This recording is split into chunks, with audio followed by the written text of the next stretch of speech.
Hello बच्चों, कैसे आप सभी। उम्मीद करता हूं कि आप सभी एकदम बहुत बढ़िया होंगे। आपका फिर से स्वागत है एक और नई वीडियो में। आज फिर हम लेकर आए हैं क्लास 12 का हिंदी का भाग 2 चैप्टर 2 सूर्यकांत त्रिपाठी निराला की बहुत ही अच्छी पोयम, जैसे हम बोलते हैं सरोज स्मृति। जी हाँ बच्चों, बहुत ही अच्छी पोयम है ये सरोज स्मृति के नाम से सूर्यकांत त्रिपाठी निराला जी के द्वारा लिखी गई है। पार्ट 2 है सरोज स्मृति, जिसे आज के आपकी क्लास में पढ़ने वाले हैं। आप लोगों के बोर्ड एग्जाम चालू हो चुके हैं और मंडे को आपका हिंदी का पहला पेपर है। उसी से रिलेटेड हम कुछ नोट्स आपको प्रोवाइड करने की पूरी कोशिश कर रहे हैं। चैनल पे नए हैं तो चैनल को सब्सक्राइब जरूर कीजिएगा। ये मेरे कुछ लिंक्स हैं अलग अलग सोशल मीडिया प्लेटफॉर्म पर, आप यहाँ पर भी जाकर मुझे सपोर्ट कर सकते हैं। ठीक है, चलिए शुरू करते हैं आज की वीडियो को और चैप्टर 2 देख लेते हैं फटाफट से क्या क्या है। सबसे पहले हम देख लेते हैं अपने चैप्टर 2 के सूर्यकांत त्रिपाठी निराला जी का जीवन परिचय। अगर हम इनकी बात करें तो ये एक छायावादी कवि है और छायावादी कवि में प्रमुख स्तंभ है और मुक्त छंद के रूप में ये अपनी कविताएं लिखते हैं। अगर हम इनके जन्म की बात करें तो सन 1898 में मेदिनीपुर नाम की एक जगह है पश्चिम बंगाल में, यहाँ पर इनका जन्म होता है। और अगर मृत्यु की बात करें तो सन 1961 में 1961 में इलाहाबाद में इनकी जो डेथ है, इनकी जो मृत्यु है वो हो जाती है। अगर हम बात करें इनके बचपन के नाम की तो बचपन का नाम था इनका सूर्य कुमार। ठीक है, संघर्षपूर्ण जीवन रहा है, काफी बड़ा जीवन नहीं रहा पर जितना भी रहा काफी संघर्षपूर्ण रहा। बहुत ही छोटी आयु में उनकी माँ का निधन हो जाता है। ठीक है, जिस पत्नी की प्रेरणा से वो साहित्य और संगीत में रुचि पैदा होती है, उनकी पत्नी का भी सन 1918 में निधन हो जाता है। ये वो टाइम पीरियड था जब बच्चों बाल विवाह हुआ करते थे। बहुत ही छोटी उम्र में सूर्यकांत त्रिपाठी निराला का विवाह हो चुका था, पर उनकी पत्नी का भी विवाह, पत्नी की जो मृत्यु है वो भी 1918 में ही हो गई। उसके बाद जो पिता है और अन्य परिवारजन है एक एक करके चल बसे, सब चलते चले गए। अंत में उनके पास सिर्फ उनकी पुत्री रह गई सरोज। पर सरोज की भी कुछ समय बाद क्या हो जाती है, मृत्यु हो जाती है। और इस मृत्यु ने सूर्यकांत त्रिपाठी निराला जी को पूरी तरीके से तोड़ दिया और इसी मृत्यु पर उन्होंने अपनी एक कविता लिखी है। इसी दुख में उन्होंने अपनी एक कविता लिखी, मृत्यु के साक्षात्कार की अभिव्यक्ति उनकी कई रचनाओं में दिखाई देती है। तो डिटेल में जानेंगे कि क्या क्या उन्होंने किया है। अगर हम उनकी शिक्षा की बात करें तो शिक्षा भी उन्होंने कुछ खास नहीं ली थी। अगर हम स्कूली शिक्षा की बात करें तो सिर्फ 9वीं कक्षा तक ही, क्लास 9 तक ही वो पढ़ पाए थे। स्वाध्याय के द्वारा उन्होंने अनेक भाषाओं, भारतीय इतिहास, दर्शन, पुराण, इन सभी का ज्ञान भी प्राप्त किया था। अगर हम उनकी रचनाओं की बात करें तो रचनाएं उनकी काफी अच्छी अच्छी हैं। काव्य संग्रह हैं उनके कई सारे, जिनमें फेमस है परिमल, गीतिका, अनामिका, बेला, अर्चना, तुलसीदास और कुकुरमुत्ता, नए पत्ते, अर्चना, आराधना, गीत कुंज, ये सारे इनके काव्य संग्रह हैं। कहानी संग्रह भी है कुछ इनकी, एक लिली है, दूसरा है चतुरी, चमार, सुकुल की बीवी, सखी, देवी, ये इनके कुछ कहानी संग्रह हैं। आगे अगर हम बात करें तो इन्होंने कई सारे उपन्यास भी लिखे हैं। उपन्यास की अगर हम बात करें तो बिल्लेसुर, बकरिया, अप्सरा, अलका, प्रभावती, इरावती, निरुपमा, ये सारे इनके उपन्यास हैं। निबंध संग्रह प्रबंध पदम, प्रबंध प्रतिमा, चाबुक, चयन, ये सारे इनके निबंध संग्रह हैं। समीक्षा की बात करें तो कई सारी समीक्षाएं भी इन्होंने लिखी हैं, जैसे पंत और पल्लव, रविंद्र, कविता कानन। ठीक है, संपादन कार्य भी इन्होंने काफी अच्छा किया है। संपादन कार्य रामकृष्ण मिशन द्वारा एक पुस्तक, एक पत्रिका प्रकाशित होती थी जिसका नाम था समन्वय। समन्वय का इन्होंने संपादन किया है। फिर एक पत्रिका और थी मतवाली। ठीक है, मतवाला, इस पत्रिका का भी इन्होंने संपादन किया है। कई सारी इनकी साहित्यिक विशेषताएं हैं। अगर हम इनके भाव की बात करें, इनके विचारों की बात करें तो निराला जी के जो भी भाव हैं वो काव्य में दिखाई देते हैं हमें। भाव और विचारों की व्यापकता और विविधता हमें दिखाई देती है। वे एक भारतीय इतिहासकार, दर्शन और परंपरा के आधार पर अपनी रचना को बनाते थे। दूसरी ओर वे एक आधुनिक कवि भी माने गए हैं। आधुनिक जीवन भी उन्होंने देखा है, आधुनिक जीवन को दिखाया भी है। छायावादी विशेषताएं थी उनके अंदर, गंभीर प्रेम वगैरह, प्रकृति का चित्रण करते थे, रहस्यवाद का चित्रण वो लोग करते थे। शोषितों की भी चीजों को दिखाया है इन्होंने, दीनहीन जनों, किसानों के जीवन को दिखाया है।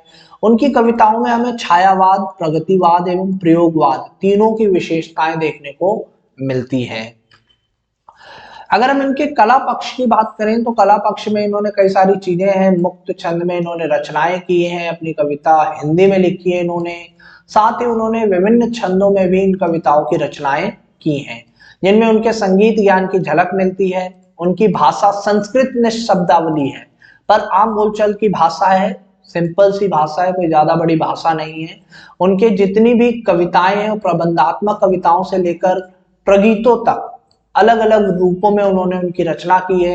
एक यथार्थवादी कवि रहे हैं ये, ठीक है। काफी कुशल अभिव्यक्ति उन्होंने की है, काफी अच्छे से उन्होंने अपने आप को दर्शाया है इसमें। अगर हम बात करें उनकी कविता की तो ये उनकी पूरी कविता है। सरोज स्मृति नाम की कविता है। आप इस कविता को पढ़ सकते हैं, आपने इसे पढ़ा भी है, जैसे कि मैं भी आपको एक बार पढ़ के बता दूं।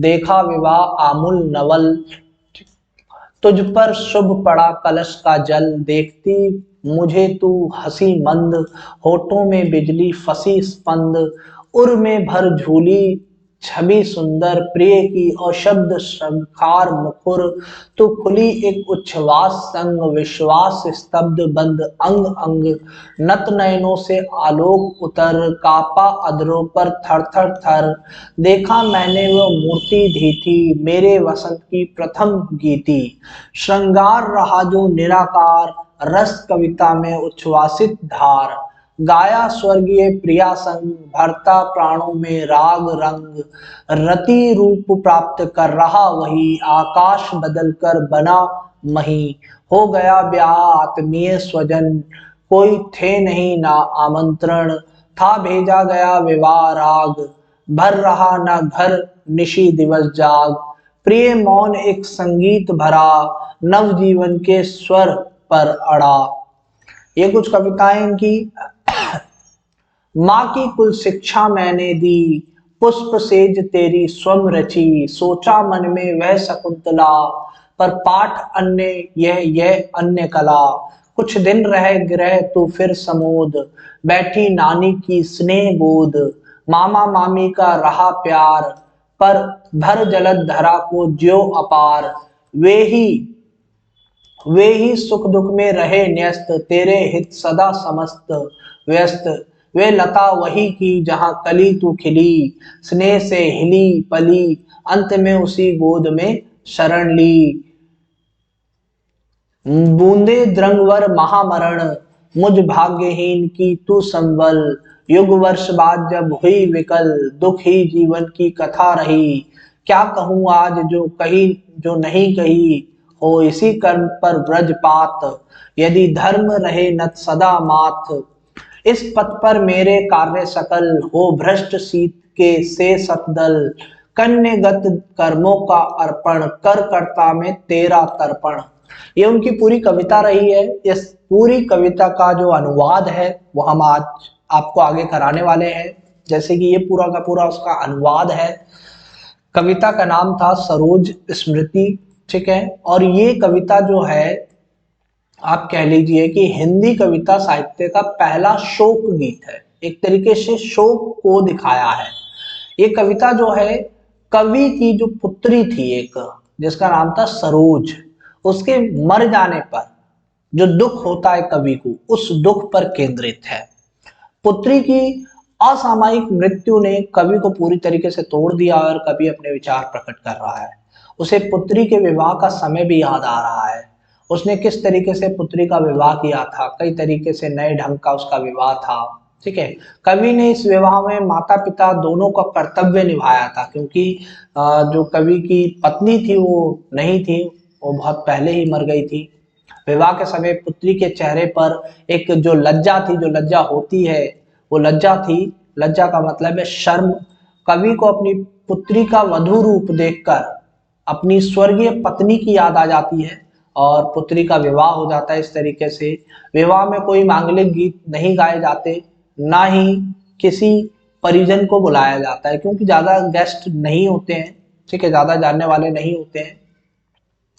विवाह के बाद माँ के द्वारा दी जाने वाली शिक्षा भी पुत्री को कवि ने ही दी और पुष्प सैया भी उसी ने सजाई।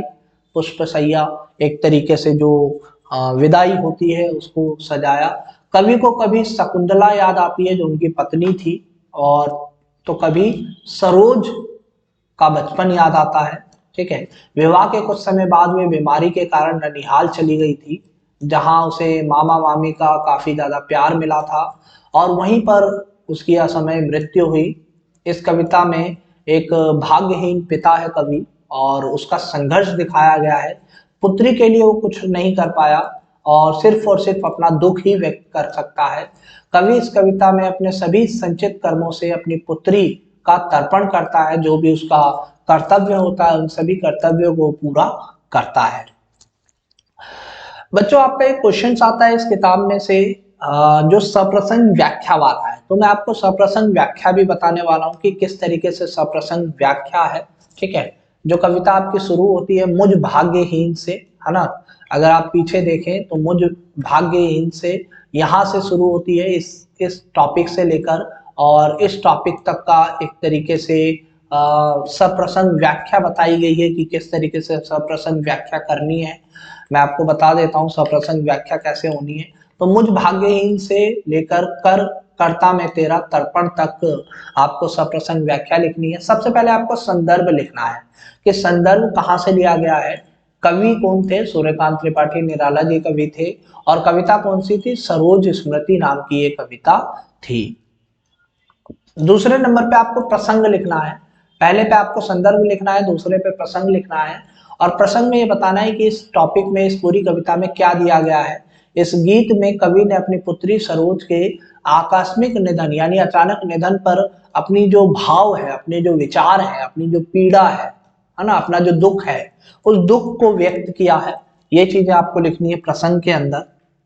और फिर लिखना है आपको थर्ड टॉपिक में व्याख्या, ठीक है। और व्याख्या में ये कहता है, आपको लिखना है, कवि अपनी पुत्री को संबोधित करते हुए कहता है कि हे पुत्री, है ना, मुझ अभागे का एकमात्र तू ही सहारा थी। आज तुम्हारे निधन के 2 वर्ष बाद तुम्हारी याद से व्याकुल होकर, है ना, तुम्हारी याद से व्याकुल होकर इस बात को प्रकट कर रहा हूं जो मैंने आज तक नहीं कही थी। मेरे जीवन की कहानी एक दुख की कहानी है, अर्थात मैं आजीवन विपत्तियों का सामना ही करता हुआ आया हूं। कई सारी समस्याएं इसके जीवन में रही, ये बात आज तक मैंने किसी से भी नहीं की, तो आज कह रहा हूं, कहकर भी क्या करूंगा। यदि मेरा धर्म मेरे साथ रहे, चाहे मेरे सारे कर्मों पर भले ही बिजली टूट पड़े, मैं उन्हें सिर झुकाकर स्वीकार कर लूंगा। इस जीवन मार्ग पर मेरे संपूर्ण कार्य उसी प्रकार नष्ट हो जाएं जिस प्रकार शरद ऋतु में ठंड के कारण कमल का फूल नष्ट हो जाता है। भाव यही है कि भले ही अपने सद्कार्यों से मुझे यश की प्राप्ति ना हुई हो, फिर भी मुझे किसी प्रकार का दुख नहीं होगा। हे पुत्री, मैं आज अपने पिछले सभी जन्मों के अपने पुण्यों और संचित कर्मों को श्राद्ध के रूप में तुम्हें अर्पण कर रहा हूं। तो ये पूरा का पूरा भाव है जो व्याख्या के रूप में आपको लिखना है। उसके बाद चौथे नंबर पर आपको इसकी काव्य विशेषताएं लिखनी है कि इसमें क्या क्या विशेषताएं दी गई हैं। फर्स्ट पेज में दे दिया गया है कि इस शोक गीत में कवि का समस्त भाव जो है वो मुखरित हो रहा है और उसके जीवन की संपूर्ण वेदना को अभिव्यक्त किया जा रहा है। तत्सम शब्दावली है, खड़ी बोली का इस्तेमाल है, मुक्त छंद है, ठीक है, भावपूर्ण शैली है, माधुर्य गुण है और करुण रस और वियोग रस है। इसमें अनुप्रास और उपमा अलंकार का इसमें इस्तेमाल किया गया है। अगर हम बात करें और आगे तो इसके काव्य सौंदर्य को आपको लिखना है। काव्य सौंदर्य, भाव सौंदर्य क्या हो सकता है, पुत्री के विवाह के आयोजन में पत्नी के प्रतिरूप को अपनी बेटी में निहारने का, वह अपने अभावग्रस्त जिंदगी का वर्णन उसने किया है। ठीक है। सेकंड, सरोज के प्रति स्नेह को व्यक्त कर रहा है और उसी स्नेह को सौंदर्य का मनोहारी चित्रण उसने दिया है। रस है वात्सल्य और करुण रस है। गुण कौन सा है? माधुर्य। ये पीछे भी हमने बात की, जो हमारा शिल्प सौंदर्य में भी आ जाता है। भाषा जो है तत्सम प्रधान है। शैली जो है भावात्मक व आत्मपरक है। छंद क्या है? मुक्त छंद है, एक तरीके से स्मृति है। और अलंकार जो है वो अनुप्रास है, राग रंग जैसा, और रति रूप जैसा। इस तरीके की चीजें हैं। आई होप बच्चों आपको पूरी वीडियो पसंद आई होगी। Thank you for watching this video. Channel पे नए हैं तो चैनल को सब्सक्राइब जरूर कीजिएगा इसी तरह की और इंफॉर्मेटिव वीडियोस के लिए। फिर मिलते हैं एक नई वीडियो में नई अपडेट के साथ, तब तक के लिए जय हिंद।